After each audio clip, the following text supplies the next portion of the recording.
going to do a 360 on this truck, and we're going to go over a lot of the components. I just need you to be up close to see them. So if you're standing back here, you may not see what I'm going to do. Okay. So whenever you look at the truck in the morning or check it out, you want to make sure that the truck doesn't have any fluid leaking under it, things like that. So whenever you go through your fluid process, we're going to check out the fluids on the truck with the grill. So on the front here, there's a couple tabs. So you pull this guy off, and I recommend not setting it up here, kind of set it off to the ground, because once these fall on the ground, they get scratched up. So we'll set it off to the side. And if you look in here, you're going to see a couple fluids. So we'll start off with the coolant for the engine. Okay, you're going to see a sight glass over here. That should be red all the time, or basically full. Okay. Now, if it starts dropping halfway, if you're still in a good range, it's okay to operate the truck like that. But at some point, you just need to fill it up. Okay. So, is there any questions on the fluid part? We get a lot of questions on this. You know, how high should it be? So, as long as you got fluid in that sight glass, you're going to be okay. But you just want to try to keep it close to full as much as possible. Now, you can overfill it, and when the truck gets real hot on a nice summer day, it's going to burp out the extra fluid that's in there. So just be cautious of that. That happens, so it's not like it's a problem with the truck. So whenever you come over here, you're going to look. You'll have your power steering, your oil, and your oil dipstick, so you can check all your fluids up here without lifting the cap. I'm going to go over the transmission as well once we break up into smaller groups. We can check out the transmission on the keypad, and it's going to give you a lot of different options there as well. Servicing your wiper arms and so forth. You got the motor, so that's another nice feature of this. You can get in there and actually work on the thing, and have good access. So, if you climb in here going to a call, you start the truck real quick without letting it go through its process. Some of the computers may not read, so if you got like your warning lights, you may not have all your warning lights come on because you sped through the process of starting the truck. Okay, so I'll show you and you'll hear it. Yeah, so we'll show you a couple things we do. So the big one is you want to turn the battery on. So as you do that, we're going to hit the ignition. So you'll listen to the truck. You'll hear some clicks. You hear all those clicks back there? That's the computer talking to themselves. And then the other thing is you want to watch the gauges.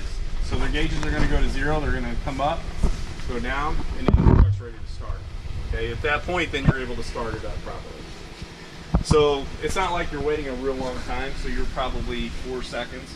So it's not like you got to wait a great deal of time for that to happen. So, any questions on that?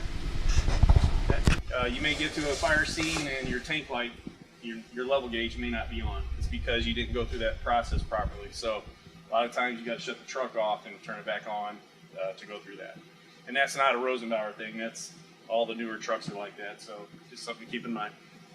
Is regenning the truck. That's a big topic when we go to departments. Do you guys have regen systems on any of your trucks currently? Do you? Okay, so hopefully you're a little familiar with that. I'll talk about that with you guys. So driving down the road, majority of the time, this truck will regen itself. And what I'm talking about is the diesel particulates get built up in the filter, and you got to clean that out. So the truck regens itself to clean its exhaust system. So in that process, you'll see a light come on the dash sometimes as you're driving down the road. It'll give you the diesel signal. And if you're not familiar with that, we've got some packets that we are going to hand out to you guys, so you'll be able to review that, and go through those processes. But as you're driving down the road, you may see that, so it's okay. Keep driving the truck. It's basically burning off that exhaust fluid, so that's what it's doing. If you get back into the station and you have additional lighting telling you you need to regen, then you'll have to take the truck, park it, and put it into the regen mode. And I'll go over those switches here with you. That's where they're located right down here if you guys can see these. Okay, there's 2 switches. I'll go over that as well. But whenever you do the exhaust burn off, the one thing is you want to keep the truck outside because it's going to produce quite a bit of exhaust. So 2 things, you're going to have high heat as well. We've had departments that have done the regen and they burnt the paint off their trucks because they didn't, think of the heat process. So the next question is, how long will that take? And it's based on the amount of product that's built up in the exhaust. So you may go 5 minutes and be done, or you may go up to 45 minutes, which is not uncommon. So you may have a big time span there. So if you're in a process and you guys catch a fire and you want to take the ladder truck, you can stop that process. So all you got to do, there's a couple ways to do it. You can hit the switch or you can hit the brake pedal. It'll idle the truck back down and you'll be good to go and you can handle that assignment. So it may or may not have burnt all those particulates off. So when you get back to the station after that call, you may have to come back and finish that process too. So, okay. So even that truck probably is kind of very similar to it. So that's how you would do that. There's two switches in here. You'll see one that says regen and one that says inhibit. Right? The inhibit switch we don't ever want to touch. Basically what that's for is it's basically going to tell the truck we're not going to regen. So that's why we don't want to touch that. But why is it on the truck? Because all the trucks have it. It's kind of like a California thing. So when they go out to California, they park these trucks near a wildland area. They don't want it to start going into regen mode, which, if you guys know, it'll throw sparks and things like that out of the exhaust. So that's why they hit that switch. They don't want the truck regenning on its own. So that's what that switch is there for. Okay. So basically what you'll do is you'll keep the truck running, you'll hit the switch to regen, and it'll go through its process. And like I said, in order for it to go out of its process, it'll do it on its own once it's clean. Or, like I said, if you catch a call, you can go and hit the brake pedal and it'll take it out for you. So, and like I said, each truck's going to be different. You could have sister trucks sitting here, and one truck may regen more than the other based on a lot of variables. The big thing that gets these trucks are idle time. As you guys know, if you're sitting on a vehicle accident, you're idling for 2 hours, it may build up a lot of particulate because it's not a higher exhaust temperature. So every run's going to be a little different. So coming back here, guys, it looks pretty straightforward, but I'm going to talk about a few things. You'll see this panel. So if the truck has to be worked on hydraulically or aerial stuff, they take this panel off. There's some things in here, some valves and so forth, that need to be worked on behind here. So that's kind of what that access panel is for. You got your hooks that are tied to the chassis, so you can pull a truck out with this. So that's what's really good about that. Then your chute. So it's pretty straightforward on here. Aerial operation. So you guys didn't get in the cab yet, but when you get in there, there's an aerial PTO switch that's in the Vista display. That's that computer screen on the driver's side. So there's an aerial PTO. You're going to press that at idle, all right? And then that'll engage the PTO, which then sends power back here. So I pressed that button a little while ago and you heard that beep take place. That's what that is, okay? The aerial PTO switch has to be engaged under 900 RPMs.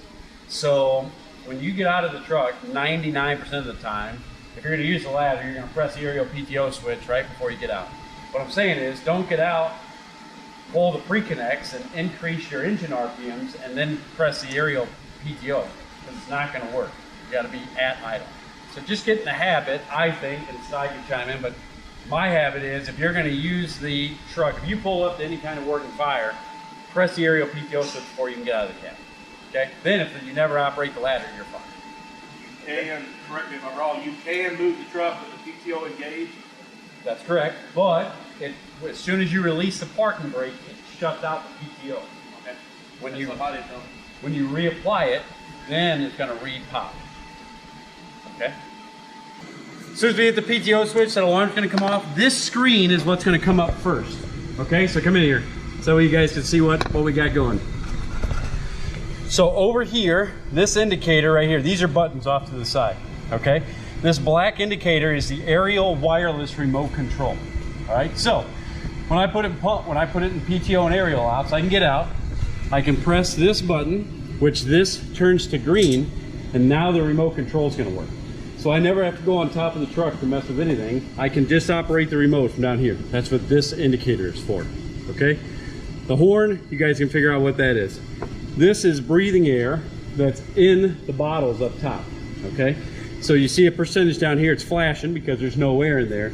But this is gonna go off, I believe it turns green, and then it'll tell you what percentage of air you have remaining in the bottles up on the air. Is there an audible alarm with that too? There's not an audible alarm. Is it showing no air? No. Correct, showing no air. Okay, it's probably because I got the bottle off at the moment. Sure. I don't believe there's an audible alarm for the weight limit, the tip load, but I do not believe there's an audible alarm for air. That basket alarm. Yeah, duh, that's exactly right. Exactly right. This is hydraulic filter, so that's just showing green, everything's good. When this turns red, then you call the shop, they'll let you know. Okay, this is just an indicator. This right here is the short jack indicator. So that's got that X through it, right? And it's flashing because it's short jack. So here's why that's important. With the outriggers in right now, we know it's short jack. If you run one outrigger all the way out and run the other one out just 6 inches, you can still operate the ladder over that side. But this indicator then will flash a little bit. And I'll show you guys whenever we set the jack, kind of why that's important. Okay? Weight limit, green right now, it goes to yellow. It's a 500-pound tip load while flowing. So it'll go to yellow and then red and it'll start flashing and then the audible alarm will go off. Okay? There is a factor built into that a little bit. So if you have 2 guys that weigh 251 pounds, don't freak out. There's a little bit of a safety rating in there. Okay, the ladder's not just gonna fall over, is what I'm saying. All right. All right, going back up then. This indicator here is for tip lights. So you press this one and now the lights on the tip of the ladder come on. Okay. This one is your tracking lights. So the ones at the base section towards the back and the rung lights are gonna turn on whenever you turn on that button. Okay. So that's what these two are designed that you can operate all that stuff. Everything down here is almost identical up top, except on the screen up there, there's another little indicator that'll flash down here for the auto bedding. Okay? All right, so then working our way around, this green indicator right here, that's when the rungs are aligned. So, now it's stopped kind of raining, we may be able to pull it out quick enough, but when you are extending the ladder, that light goes on and off. So if you're going to climb the ladder and you're only going to go 60 feet, you want to extend it to a point where that indicator comes on, so that way you know all the rungs are aligned for climbing. Okay? If somebody else is going to climb it and that light isn't on, it just makes your steps all kind of jacked up. So, doubling back, you can auto bed it from here? You cannot auto bed it from here. You're talking about up there. Up there. But the screens talk to each other. So I want you guys to know that whether you're up there or down here, I can turn the lights on up there, I can turn them off from down here. But when I get up there, you're going to notice one more button that's going to be a little bit different. Okay? Okay, so that's this one. These 3 lights here are the smart ladder portion. Okay? So right now it shows you can't go left, you can't go right, and you can't go down because the aerial's bedded, right? But if I short jack this truck, and we'll show you, is you guys can work over that side, and when you get to an unsafe point, it's going to stop the ladder and say, nope, you're not going anymore because you're short jacked. Those lights are going to come on. Okay? With the remote control up, if you go to remote mode, will it auto bed with the remote? Yes, absolutely. Awesome. Press another button. The auto bedding, this is a little bit further into the class, but the auto bedding only works at 20 degrees to the left, 20 degrees to the right, 20 degrees off the top of the cab. Okay? So, you can't be out, Bo can't be out 75 feet. You go, hey, I want to auto bed the ladder. Okay? You got to be close to the truck before you press that button to auto bed. You got it sucked all the way in? You do not. It's 7 feet, I believe, out the tip of the ladder. So the extension can be out that little bit. But if you're within that 20 range and you're out 50 feet, it's not going to let you do it. So you got to get it close. Get it close. I tell everybody, retract as much as you can and then try to run it into the air conditioner on the roof. Right? Because you're not going to be able to. Just hit that thing going off right now. Just smoke that. The ladder's going to stop. Those lights are going to come on. You press and hold auto bedding. Put itself away. Okay? From the remote and from the top. All right? And then this other stuff is just gallonage at the tip of the ladder. Okay? Pretty self-explanatory. But this shows your slope, your grade, and percentage of how far out the outriggers are. So when you're setting the truck up, you're going to be able to know if it's level, if it's tilted, all that kind of stuff. It's going to show you those features in the next screen as you're setting the jacks. And then the next one over will show this graph fills up depending on how far out the outriggers go. This is out, this is in. Okay, that's just a momentary switch.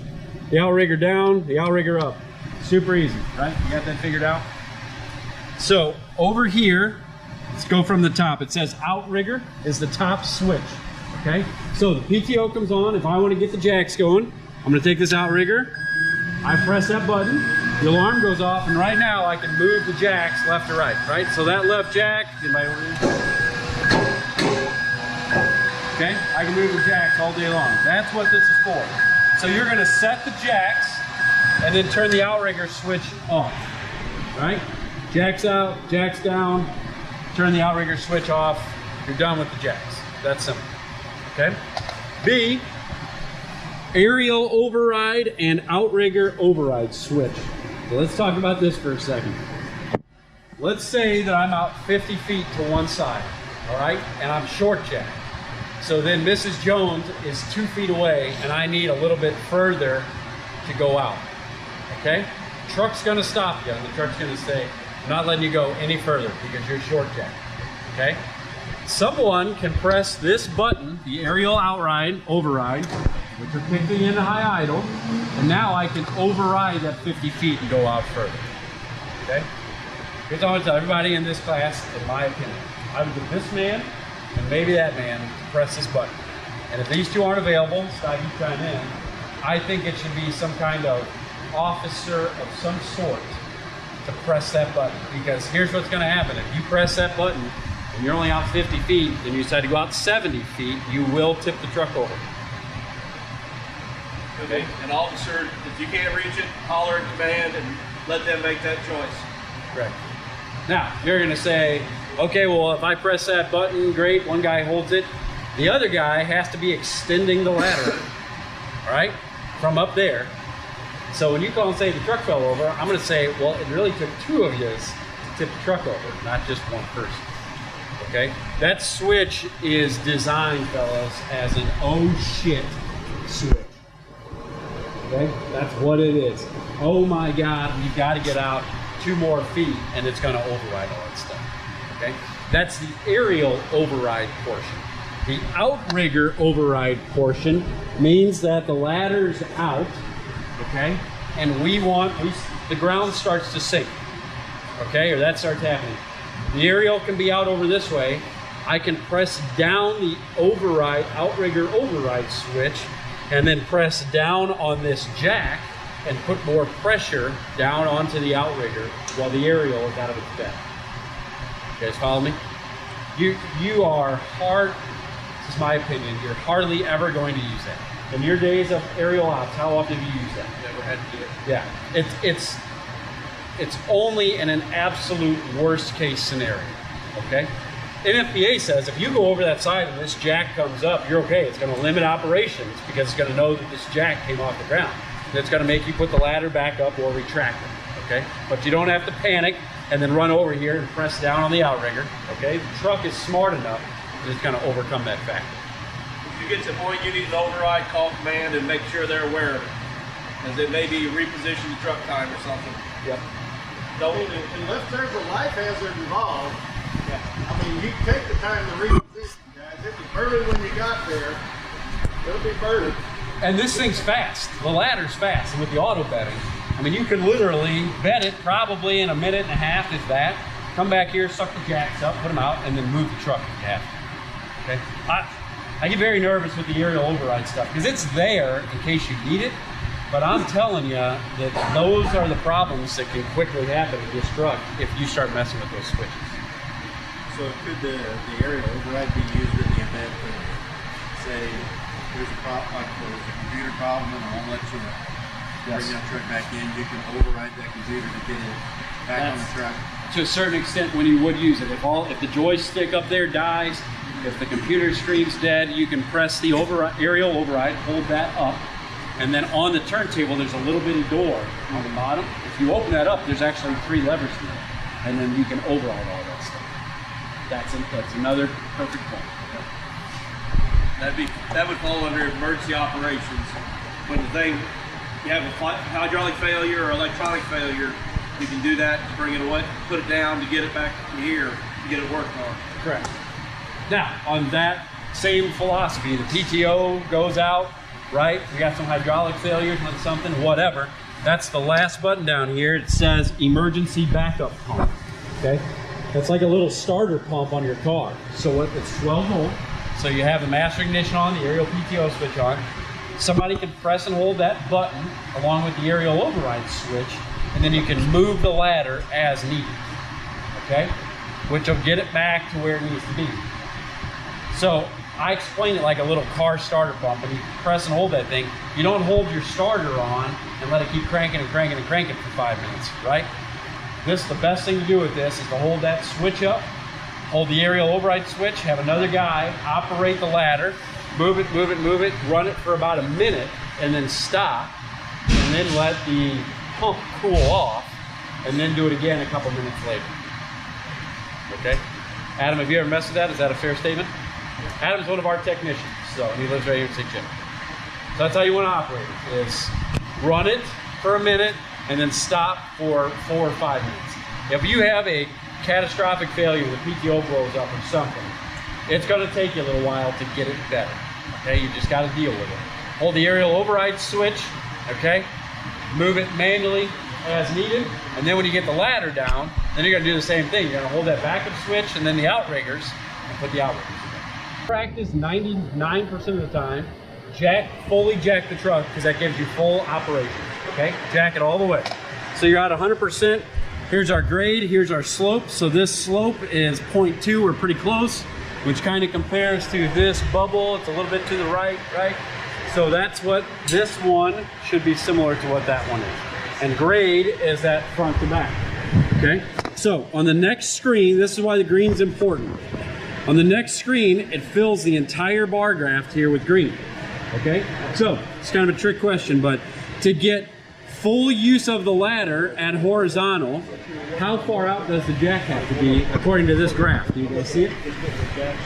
The jack only has to be out 96% to get full operation of the ladder, not 100%. So on this one, it says 100. If it's at 96, I'm in the green, I'm getting full reach. Okay, so right now, again, I'm getting full reach. Yellow, okay? So right now it's saying, hey, something's up, something's different, something's going on, and that's what this is going to yellow on. So when I get to the next screen, all I'm doing is pressing the over button here. Now it says I've only got B. So all the way up to this corner, off 30 degrees to the truck, I have full use, okay?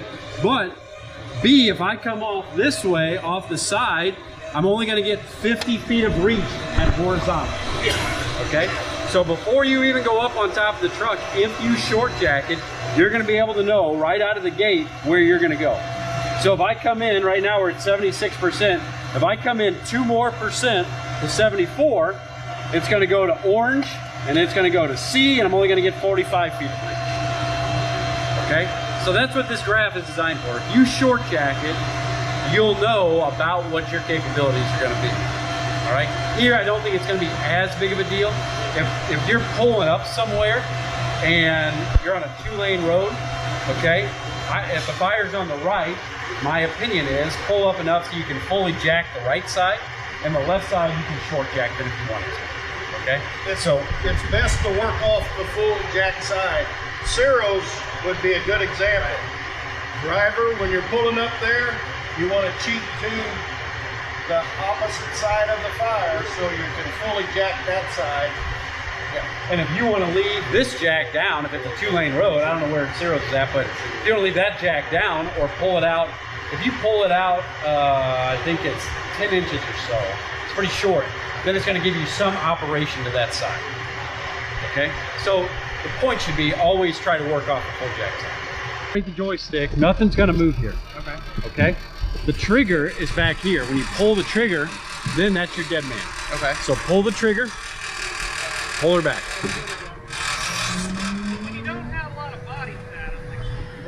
So right now you have aerial operations. So that's up, down. If you keep going, you can go to the right. There you go, and then you watch the building, and you can use your thumb, which will extend the ladder.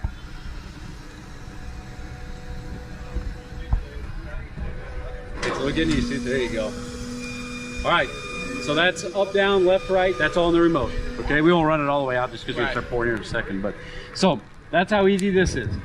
On this screen in the top left, see the little turtle? If you press the turtle, that's your speed, which changes it to full speed then.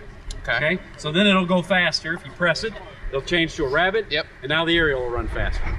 So retract it, bring it left, and go down. Retract it, bring it left. There you go. And see how the aerial's going faster now? Left and down. And as he goes, now watch the left screen. In the bottom left corner, you're gonna see a little truck that's gonna start flashing. Keep going. As soon as that starts flashing, there you go. Okay. Press and hold that button, and that's the auto button.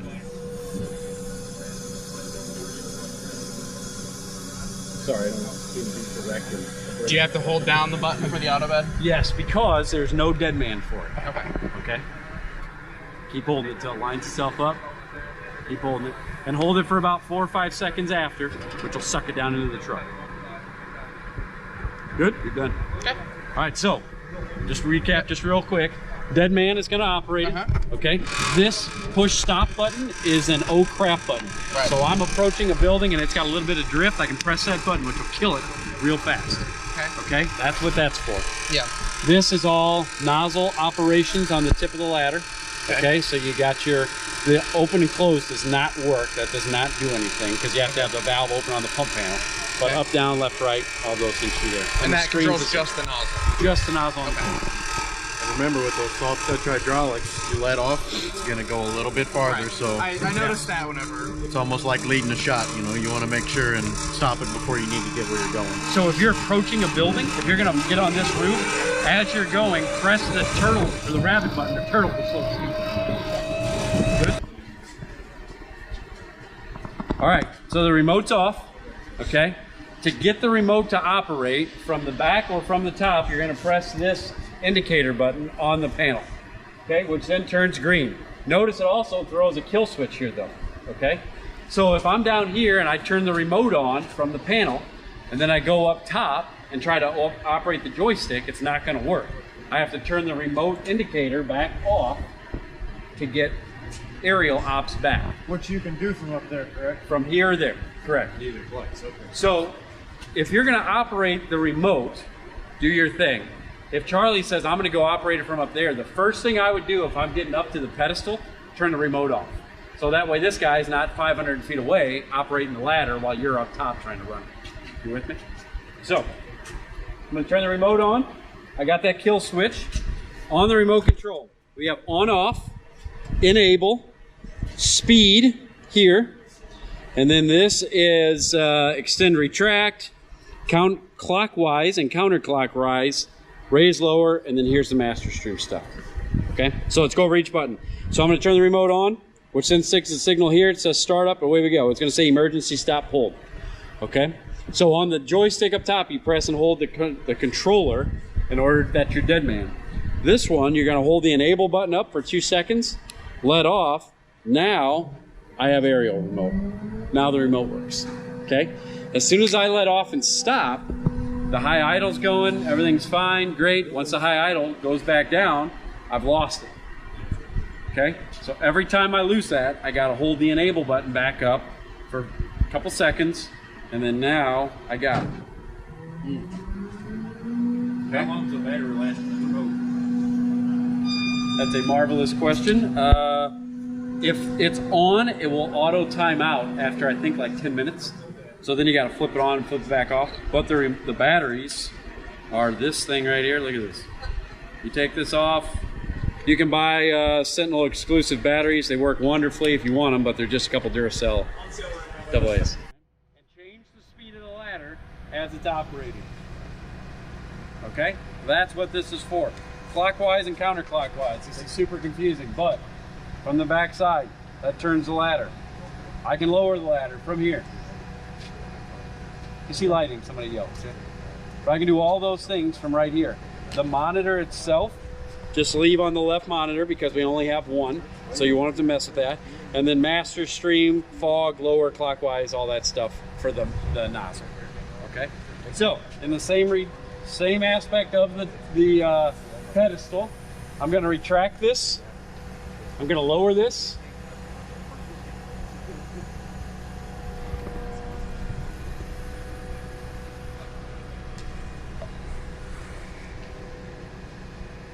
There is no indicator when the auto bedding is set to run.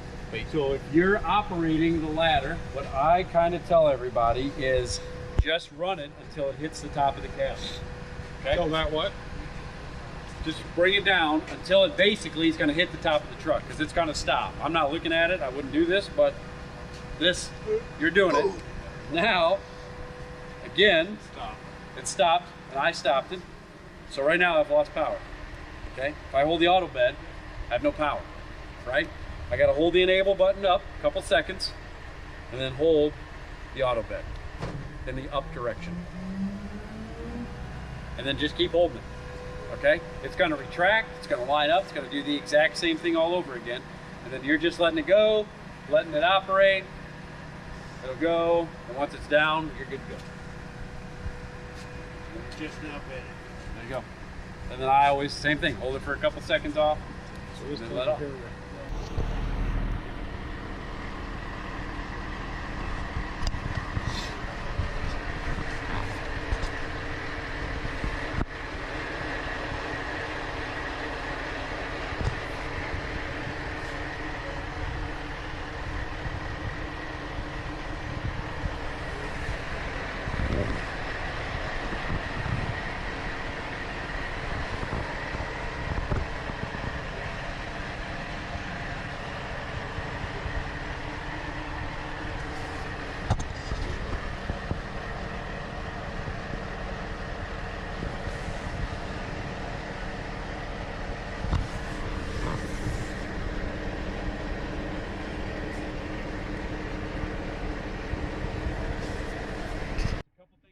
Real quick. This is water tower and rescue mode is this switch, okay? So this lever, you pull it up, push it forward, now it's in water tower. So when it's in water tower mode, it runs this whole piece with the monitor all the way out to 78 feet, okay? When it's in rescue mode, it retracts it and puts it on the second section at the tip of that, okay?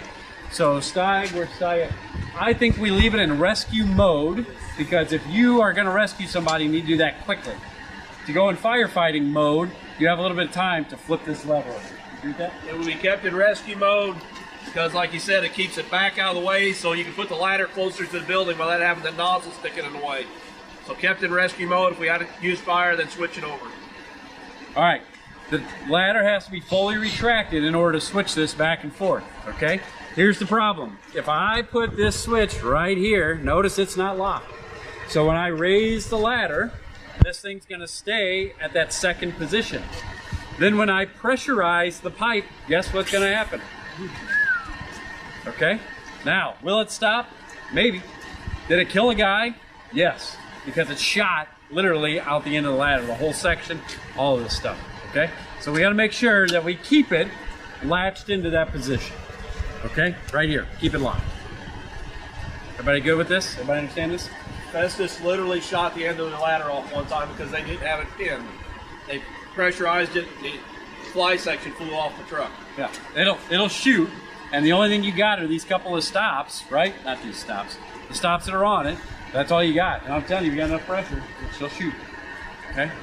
Water tower rescue. There's an on-off switch on these lights. Make sure that a lot of guys will turn them on. They turn them on from there, and then these are off, so make sure they're on, okay? So, okay. On the end here, there's the monitor controls, okay? Which is all that stuff. You can see the monitor moving up, down, left, right, all that kind of jazz. When I flip that rescue ladder, this monitor will go above horizontal.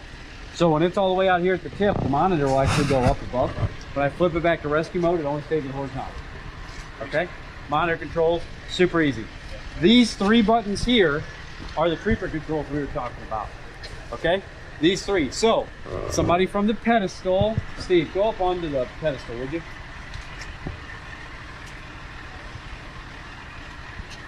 As Steve's up there, I'll show you guys how this works.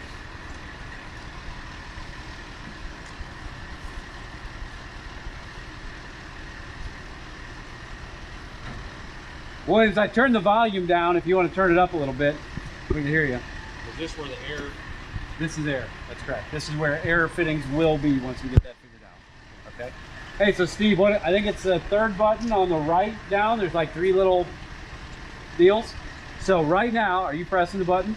Steve's pressing it so I can extend the ladder or retract the ladder from right here, okay? Same thing, I can left, right. Steve, put your hands up in the air. So right now, Steve's got his hands up. This doesn't do anything, okay? Steve, press the button and let off. Put your hands in the air. Steve can't do anything. Okay? Steve has to press and hold the button in order for us to have power up here. You cannot just operate the ladder. So if somebody comes back and says, I don't know what happened, Sty, I pressed the button and the ladder started moving, that's a crock. 2 people have to move the ladder to this position. Question. You adjust that speed? This, you cannot adjust this speed. This one At half speed. derates to half speed when these switches operate. So even if I got the turtle on, Steve, put the turtle on up there. I'm sorry, put the rabbit on. Which one's faster, the turtle or the rabbit? Press the button again. No matter what he's at, it goes at this speed. Even if he changes it now to the turtle, it's the same speed. Because when these switches are operated, it derates. Is it 50% or 25%? I think it's 25. I'll have to look in the spec book the Stike's got. I know it's 50 or less. I thought it was 25. I thought so. What come in? The safety power? We're talking about the bright yellow, so this side, yeah.